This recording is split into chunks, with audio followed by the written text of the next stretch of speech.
हिची जी सासू आहे लेडी डॉन गुलशन पटेल उर्फ तासे, तिला 3 नवरे आहेत आणि त्या बाईने जवळजवळ त्या ठिकाणी 300 कोटीची प्रॉपर्टी जमा केलेली आहे. ती लँड माफिया आहे. तू तुझ्या माँ को जाके पूछ, तू तुझ्या आईला जाऊन विचार का तुझ्या आईला किती नवरे आहेत आणि जा आणि मला विचार आणि मला येऊन सांग का तुला किती नवरे आहेत. नाही तर तुझ्या बायकोला विचार. तुमच्या घरात असे नसा 4 नवरे ठेवायचा. आमच्या इथे असं नाही 4 नवरे ठेवायचा ना. जेव्हा हिंदुत्व बोलता ना तर पहिला बाई जातीला रिस्पेक्ट द्यायला शिका. नमस्कार आदाब, आप देख रहे हैं on record Mira Bhayandar. Mira Road के काशी मीरा में रहने वाली गुलशन पटेल उर्फ लेडी डॉन के नाम से जो मशहूर है, उनकी 3 बहू है और तीनों भी नॉन मुस्लिम है बहुएं, और 3 बहुओं में से 2 बहुओं ने उन पर धर्मांतरण का आरोप लगाया है अपने पति समेत।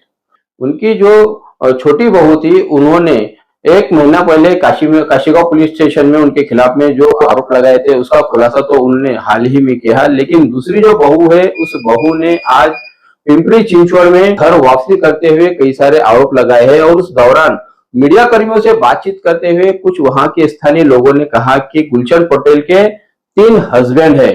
इस मुद्दे पर गुलशन पटेल का क्या कहना है, हम उनसे जानने की कोशिश करते हैं कि आप पर आरोप है कि आपके 3 शौहर है। मेरे बहू ने 1 महीने पहले केस की थी और अभी वो पुणे में जाके रह रही है। मैंने अभी उसका इंटरव्यू देखा। ठीक है, मियाँ अभी में गुस्सा है मेरे ऊपर कंप्लेन करके, और फिर कंप्लेन वापस भी लेकर गई। कंप्लेन में भी बोली उसने कि मैंने गुस्से में कंप्लेन दी थी, तुम भी समरी करो, ऐसा पुलिस वालों को बोल के गई। लेकिन अभी गुस्से से गई है। मैंने उसको मैसेज दिया 4 दिन पहले कि बेटा मैं तुमको लेने आ रही हूँ, तुमको और बच्चों को। तो उसने कुछ मैसेज नहीं दिया, तो गुस्सा है। अभी उसके हस्बैंड आ जाएंगे तो गुस्सा है, 4-5 दिन चला जाएगा, वो आ जाएंगी। मैंने सोची आज मैं अचानक इंटरव्यू में देख रही हूँ कि वो कोई आदमी खड़ा है, एक बुजुर्ग आदमी है, वो खड़े होकर वहां बोल रहा है कि तिला सासूला तिची सासू गुलशन पटेल ती लैंड माफिया है आणि तिला 3 नवरे आहेत। अभी मेरे को तुम्हारे अगर मैंने बेटी को कुछ उसने बोली कि उसको कुछ तकलीफ है, तो वो जो तकलीफ बोलती है उसके बारे में आप बात करो। मेरे माझे 3 नवरे आहेत, इसको क्या कारण है बोलने का? और मैंने 3 नवरे किए तो इसको क्या विटनेस बना के किए? हाँ, ये इतना जलील आदमी, इसको इसके माँ बाप ने क्या ये सिखाया है? ये जब हिंदुत्व बोलते हैं, हिंदुत्व बोलते औरतों को कुछ भी बोलने का तुमको अलाउड है। वो बोल रहा है मेरे 3 बहुएं हैं, उनके ससुराल वाले पूरा मेरी एक पहचान है यहाँ पर। और किसी औरत की पहचान होने की सबसे बड़ी ये बात है कि वो एक औरत जात है, उसकी इज्जत ऐसी है, पहचान की भी जरूरत नहीं उसको। और ये आदमी चैनल पे बोलता है कि या भाईला 3 नवरे आए। अगर मैंने बोली इसके माँ को 8 नवरे आए तो उसको चलेगा क्या? और तुमको कुछ लगता है कि कुछ गलत हुआ तो आके उस सिलसिले में बात करो। मैं 5 नवरे कल को करूं तो इसके बाप का क्या गया? मैंने 5 नवरे कर लिए तो माझे 5 नवरे आहेत, तुझ्या आईला 5 नवरे असले तर चालतील का? मी बोलले तर तू आईला जाऊन विचार, तुला बायकांची रिस्पेक्ट आहे का?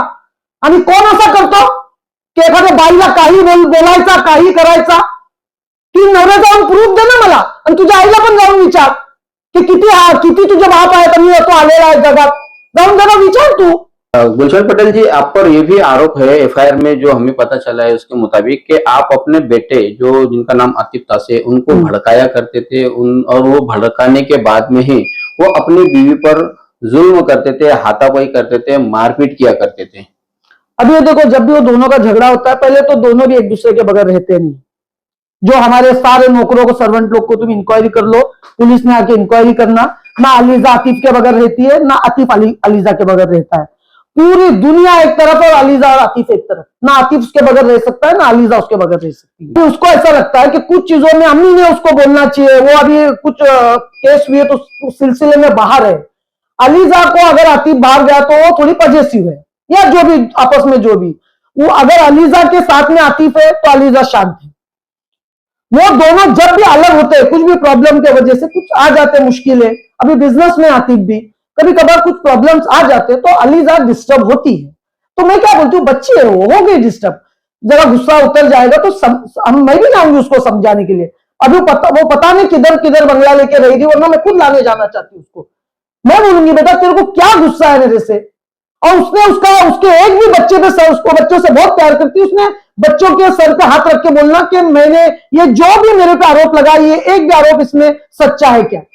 नहीं, आप जो बोल रहे हो कि वो इस वक्त तो उसका हस्बैंड पास में नहीं है तो वो डिस्टर्ब चल रही है, हाँ। वो डिस्टर्ब होने की वजह से उन्होंने ये हाँ, कदम बराबर। उठाया है। लेकिन इतना डिस्टर्ब के एक घर के झगड़े को पूरा समाज में लेकर आ जाए, ये आप पर आरोप लगाए पिछले 10 साल में आपने उनका धर्मांतरण करवाया है, ये भी आप पर आरोप नहीं, है। मैंने कभी ये किसी पहली बीवी नहीं है या पहली बहू नहीं है जिसने आरोप लगाया, या दूसरी बहू है जिसने आप पर धर्मांतरण का आरोप लगाया। अभी देखो, वो हिंदू फैमिली से आते हैं, कुछ भी घर में होता है तो उनके लिए सबसे इजी टारगेट है क्या, हिंदुत्व की बात करो। अभी मैं भी पूरे हिंदुओं में पली बड़ी हूं, मैं भी पूरे हिंदुओं में पली बड़ी हूं।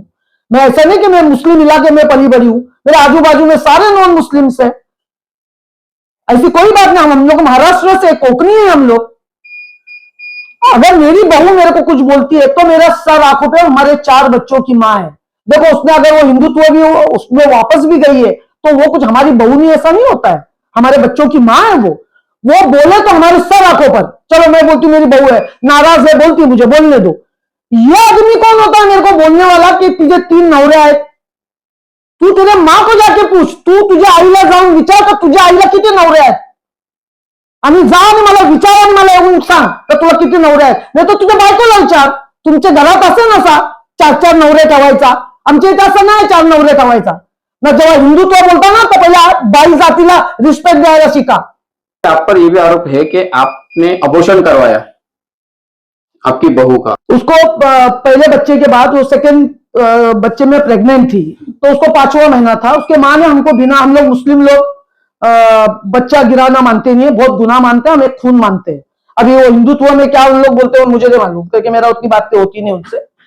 तो 5वां महीना था और अलीजा के माँ ने अलीजा को बिना बोले लेकर गई। अलीजा की माँ हमेशा यही करती है, तो वो डिस्टर्ब है कि मेरी बेटी वो उनके इसमें गई, उसको हमेशा रहता होगा, एक माँ को रहता होगा, अभी मुझे नहीं मालूम क्या है। वो लेकर गई और पूना में ले जाके उसका अबॉर्ट करा के लेकर आई। जब आतू को ये मालूम पड़ा 5 महीने का बच्चा है, बहुत बड़ा होता है 5 महीने का बच्चा, तो दोनों में डिस्टर्बेंस हुआ, आतू में और अलीजा में। मैंने बोली बेटा वो माँ है, वो उसका बच्चा गिरा सकती है, उसका बच्चा है वो। फिर वो ऐसा करके वो बात ये हो गई। लेकिन पुलिस इंक्वायरी करेंगे तो इंक्वायरी में उनको पता चलेगा कि वो अलीजा ने, उसके माँ ने खुद जाके कराया है। और अलीजा ने उसके बच्चे की कसम खा के बोलना कि ये हमने कुछ किया है, और मैंने अलीजा को कभी छुआ भी है। ऐसा क्या हो गया कि आपके बहुए आपके खिलाफ ही चले गए और सीधा एक 4 साल के बाद को जो है धर्मांतरण की बात करती है, एक 10 साल के बाद में धर्मांतरण की बात करती है। आपकी तरफ से क्या उन्हें ज्यादा टॉर्चर किया जाता था घर में? सब अलग रहते हैं, कोई एक साथ में रहता नहीं है, और कभी धर्मांतर का, धर्म के हमारे बीच कभी कोई बात नहीं आई है, कभी बात नहीं आई कोई धर्मांतर की। अलीजा शिव का जाप करती है घर में, सब कुछ करती है, हमने कभी नहीं रोका उसको। सर्वेंट लोग को पूछो, हिंदू सर्वेंट भी है उसके साथ, मुस्लिम सर्वेंट भी है, उनको पूछो। मैंने कभी जाके पूछा कि बेटा तू ये क्यों कर रही है? ये क्या लगता है आपको कि किसी और के कहने पर, उनके बहकाने पर ये सारे मामले जो है कि अभी एक साथ में नहीं, अलीजा का कुछ नहीं है ऐसा। अलीजा किसके बहकाने में कभी नहीं आएंगी, बस आतिफ थोड़ा दूर है उससे, वो थोड़ी डिस्टर्ब है, उसके मियाँ आ जाएंगे, वो सब शांत। पता तो ये भी चला है हमें कि आपकी जो बहू है अलीजा जिसकी हम बात कर रहे हैं, ये आपके डर के कारण, उसकी जान को यहाँ पर खतरा है इसलिए वो अपने मायके में और पूना में वो रुकी हुई है। आपसे उसको खतरा है, उसकी जान को खतरा है, हमें ये पता चला है। इतनी प्यारी बहू को कोई खतरा करता है क्या? इतनी प्यारी बहू को कोई खतरा करता है? मेरी प्यारी बहू मेरे को दूल्हे बना सकती है, और कोई दूल्हे बनाएगा ना तो उसके माँ के कितने दूल्हे ना, और भी उसमें बोलना। वो कौन है ना, इतना बुजुर्ग आदमी है, एक औरत के बारे में बोलता है, इसके माँ ने क्या इसको कुछ सिखाया था या नहीं सिखाया था? अरे माँ बहनों के बीच रहते हो कि नहीं रहते हो? मला सांगते तू 3 नवरे आहेत, जरा पण लाज नाही आली करे? वयाची तरी लाज करायची, अख्खे केसा पिकल्यात ती तरी जरा लाज शरम ठेवायची ना। आप हमारे माध्यम से पुलिस प्रशासन से कुछ मांग करना मैं ये बोलना कि आप इस वक्त कई मामलों में हाँ, आरोपी बने हुए हैं। मैं ये बोलना चाहूंगी कि मेरी इंक्वायरी की जाए कि मैंने ऐसा कुछ किया है कि नहीं। अगर मैं आपको लगे कि मैं, लेकिन बात इंक्वायरी की जाए, और इंक्वायरी करने का तुमको मैं लगता है मैं मुजरिम हूं, तो मैं जो सीपी सर बोलेंगे मैं खुद जाके सीपी सर के सामने बैठ जाऊंगी, जो बोलेंगे वो सजा दो मुझे। ये मेरे बच्चियां है, मैं इतने हद तक नहीं, मुझे अल्लाह ने बेटियां नहीं दी है, मेरे बच्चियां है वो। अगर कुछ गलतियां भी करते तो उनको संभाल के लेना मेरा काम है, लेकिन वो विद्धि से और अफशान से मेरा कभी कोई संबंध नहीं आएगा। मैं अफशान को अपने प्रॉपर्टी से बेदखल कर रही हूं, और उसको जो मेरे साथ करना है वो करे। रही अलीजा की बात, अलीजा से मैं बहुत प्यार करती हूँ और वो भी मुझसे बहुत प्यार करती है, अभी जरा डिस्टर्ब है वो, वो जब डिस्टर्बेंस उसका ये हो जाएगा तो खुद शांत हो जाएंगी, खुद समझेंगी। धन्यवाद हमसे बात करने के लिए। ये है गुलशन पटेल, जिनकी नाराजगी और गुस्सा इस बात को लेकर है कि जिस व्यक्ति ने कहा है इनके बारे में कि इनके तीन मर्द है और उनकी मैं उन पे एफआईआर दाखिल करने वाली है और वो लेडी डॉन है, तो उस बात को लेकर ही बहुत खफा है और आगे चल के उस पर कानूनी कार्रवाई भी करने का इरादा रखते हैं। और साथ में ही जो भी इन पर इल्जाम लगे हैं, जो भी आरोप लगा है उनकी बहुओं ने, उन आरोपों की पुलिस जांच पड़ताल करे, गहराई तक जाए और अगर ये दोषी पाए जाते हैं तो इन पर जरूर कड़ी से कड़ी कानूनी कार्रवाई करे, ऐसा ये खुद कहते हैं। अब यहाँ पर बात आती है पुलिस की कि पुलिस क्या जो आरोप इन पर लगे हैं उन आरोपों की तह तक जाएगी, इस पूरे मामले पे से पर्दा उठाएगी कि इन पर जो धर्मांतरण के आरोप लगाए जा रहे हैं, इन पर जो डोमेस्टिक वायलेंस के आरोप लगाए जा रहे हैं, उसमें कितनी सच्चाई है। पुलिस इस पूरे मामले में किस प्रकार से कार्रवाई करती है और क्या जांच पड़ताल में पाती है, ये आने वाले दिनों में जरूर पता चलेगा। दर्शक लोग, आप क्या समझते हैं और क्या सोचते हैं, इन्होंने जो अपनी भूमिका रखी, क्या ये सच्चाई है या फिर इनका ये एक ड्रामा? कमेंट में हमें आप जरूर बताएं। आप देख रहे हैं कैमरामैन आरिफ कुरैशी और साबिर शेख के साथ ऑन रिकॉर्ड मेरा महेंद्र। धन्यवाद।